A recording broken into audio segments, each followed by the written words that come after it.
The Peppa Pig's parents decided to leave their children alone with Grandpa Pig. They went on vacation, and Granny Pig was temporarily away. Peppa didn't suspect that these days would show her a shocking reality and traumatize her psyche forever. It all started with lunch. Grandpa's dishes were, as always, delicious. Peppa asked how he always managed to make such tasty dishes. He replied that it was because he knew how to grow delicious vegetables in his garden. After lunch, they went to the garden. This is where Grandpa grows his vegetables. At the end of the garden, they reached the chicken coop.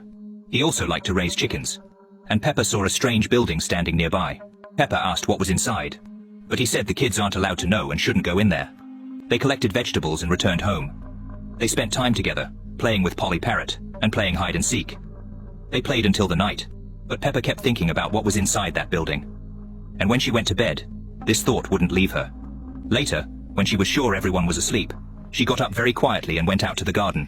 She was a little afraid of the dark, but she was also very curious. She walked up to that little building, looked around, and opened the door. She smelled a strange smell.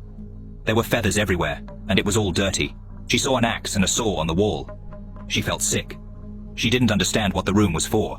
Suddenly she heard footsteps. She closed the door and started watching. Grandpa Pig was walking to the chicken coop with an axe. He took a chicken from there and with a swift swing of the axe, ended its life. Peppa cried, seeing the innocent chicken's life come to an end. He didn't understand why he did it. Grandpa Pig started walking toward the door. He tried to open the door, but he couldn't. He knocked and walked around for a while, but eventually returned home. Peppa calmed down, thinking she had gone unnoticed. She waited for some time and then went out again. He felt sorry for the chickens, so she opened the chicken coop and let them out. Now they can be free, and no one will kill them. He returned home very quietly and went to bed. Next morning it seemed like it was just a scary dream. He went downstairs, smelling the breakfast that Grandpa Pig had prepared, and sat down at the table. Then, Grandpa Pig said that he knew what she did last night. He had returned home and seen that Peppa wasn't sleeping in her room. He said that he raised chickens for meat, which was very tasty, and that's why his dishes had a special flavor. On holidays or when guests came, he always went to his shed at night to prepare meat, but now he had lost that opportunity. Peppa said she doesn't want to eat chicken.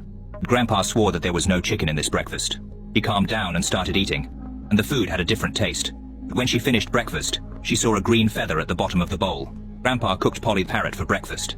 This was his way of punishing Peppa, so that she would remember to obey adults at all times. And Peppa remembered, for the rest of her life.